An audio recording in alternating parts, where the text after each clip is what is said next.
अनन्या पुजारी पार्वतीच्या भूमिकेत, विवान शेंडे गणपतीच्या भूमिकेत, साहिल शेंडे नंदी, शिवम अवधाने ब्रह्मा, राज जगदाळे विष्णू, केया बिरुड लक्ष्मी, मिहिर महाजन आणि सोहम काटे गणेशचे मित्रगण.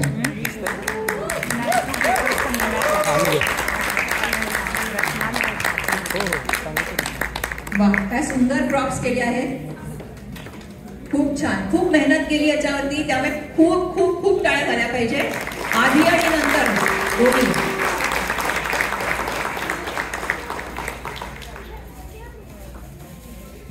क्रतुंड महाकाय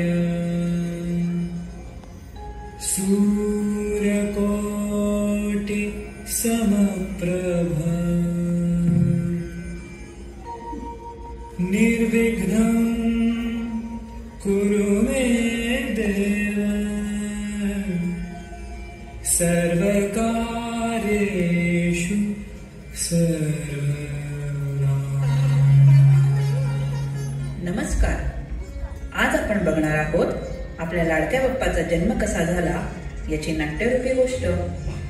हिमालयामध्ये कैलास पर्वतावर श्री शंकर भगवान, माता पार्वती आणि त्यांचे सेवक राहतात. इथूनच सुरू होते आपल्या लाडक्या बाप्पाची कथा. चला तर मग पाहूया गणेश जन्म.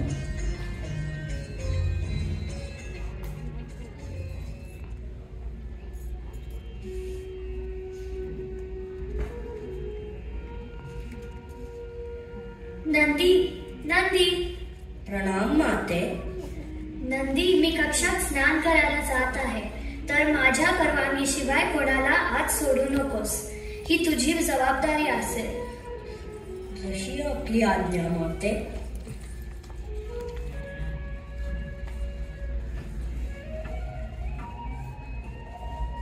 प्रणाम प्रभू. तथास्तु. बाजूला हो, मला आत जाऊ दे. प्रभू, क्षमा असावी, परंतु आत जाण्यास माता पार्वतीने मनाई केली आहे.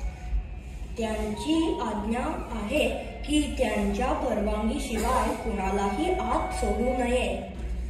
अरे, तो आदेश बाकी लोकांसाठी, माझ्यासाठी नाही. मी तर तिचा पती परमेश्वर आहे. मला कसली मनाई? बाजूला हो, मला आत जाऊ दे. प्रभू, तुम्ही आत कसे आलात? नंदीला मी आदेश दिला होता, माझ्या परवानगीशिवाय कोणालाही आत सोडू नकोस. पार्वती, तो माझा सेवक आहे. तो मला अडवू शकत नाही, त्यामुळे त्याच्यावर चिडू नकोस. त्याला क्षमा कर. नंदीचे चुकले. त्याने माझ्या आज्ञेचे पालन केले नाही. त्याने माझी आज्ञा मोडली. पण तो सुद्धा काय करणार? तो स्वामी भक्त आहे.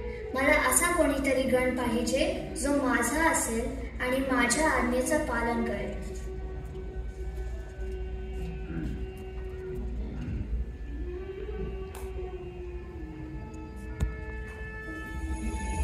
पार्वती आपल्या शरीराच्या मळापासून एका बालकाची सुंदर मूर्ती बनवते आणि त्या मूर्तीमध्ये प्राण ओतून तिला जिवंत करते आणि त्या बालकाचे नाव गणेश ठेवते.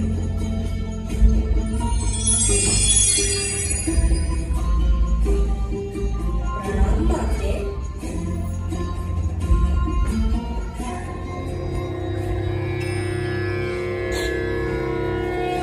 दुसऱ्या दिवशी माता पार्वती स्नान करायला कक्षात जात असते. तेव्हा ती बाळ गणेशाला आदेश देते. गणेश, बाळ गणेश. प्रणाम माते. बाळ गणेश, मी स्नान करायला कक्षात जात आहे, तर माझ्या परवानगीशिवाय कोणालाही आत सोडू नकोस. ही तुझी जबाबदारी असेल. जशी आपली आज्ञा माते.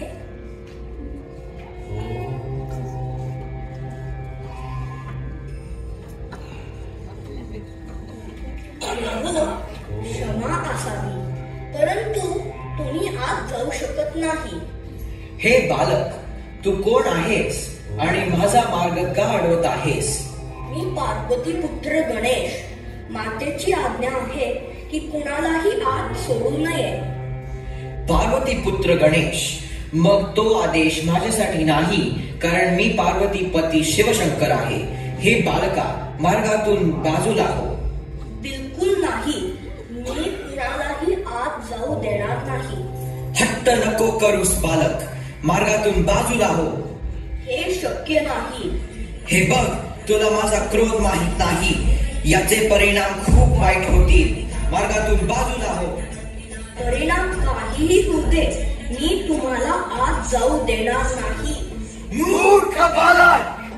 भगवान शंकरांचा क्रोध अनावर होतो आणि ते बालक गणेशवर त्रिशूळाने प्रहार करतात आणि त्या बालक गणेशचे मस्तक धडापासून वेगळे होते.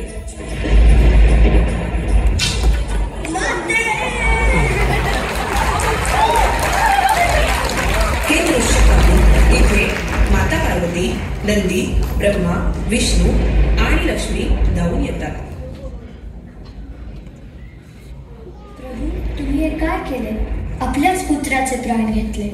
इतका क्रोध कशाला जो आपल्याच पुत्राचे प्राण घेईल? मला माझा पुत्र परत पाहिजे, अन्यथा मी माझे प्राण त्यागेन. तुम्हाला माझ्या पुत्राला परत जीवित करायलाच लागेल. भोलेनाथ, आपण आपल्या क्रोधामुळे आपलाच पुत्राचा वध केला. आता आपल्याला देवी पार्वतीचा आग्रह मान्य करावाच लागेल, नाहीतर त्यांच्या क्रोधामुळे सर्व सृष्टीचे नुकसान होईल.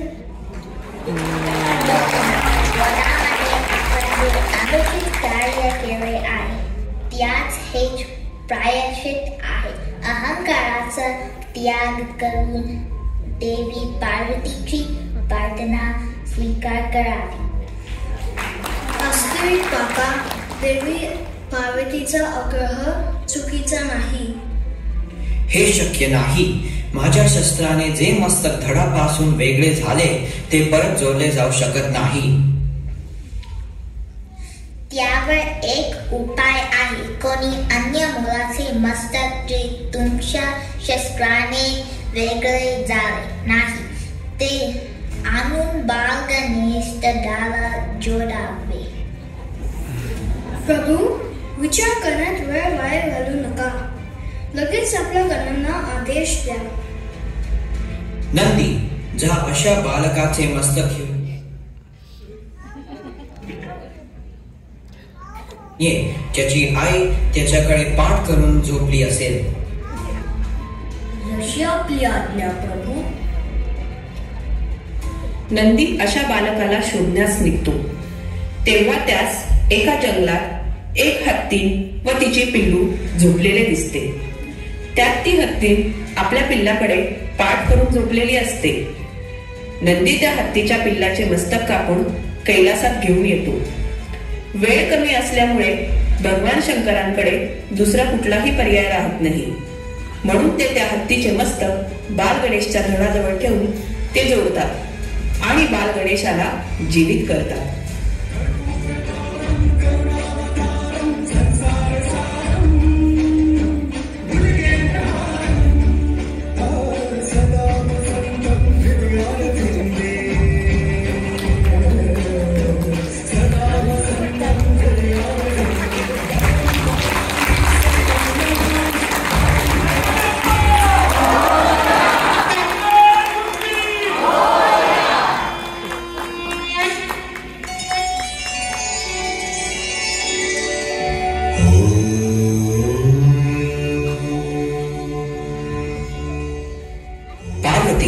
आपला पुत्र पुन्हा जिवंत झाला.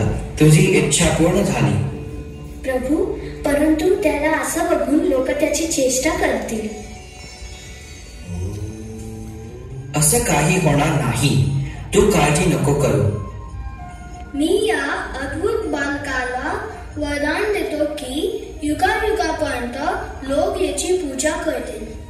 हा बालक पृथ्वीवर लोकांचे कल्याण करेल. मी हे वरदान देते, जेव्हा कोणतेही शुभ कार्य केले जाते तेव्हा सर्व पूजा केली जाईल. मी वरदान देतो. हा बालक बुद्धी आणि विद्येचा देवता असेल. प्रत्येक मंदिर आणि घरात याची पूजा होईल. लोक नेहमी याला मोदकांचा नैवेद्य दाखवतात. आपला पुत्र अति बलशाली आणि बुद्धिमान होईल. आजपासून मी ह्याला माझ्या गणसेनेचा सेनापती नियुक्त करतो. अशा प्रकारे माघ महिन्यात शुक्ल पक्ष चतुर्थीला आपल्या लाडक्या गणपती बाप्पांचा जन्म झाला. तर बोला, गणपती बाप्पा मोरया, मंगळमूर्ती मोरया.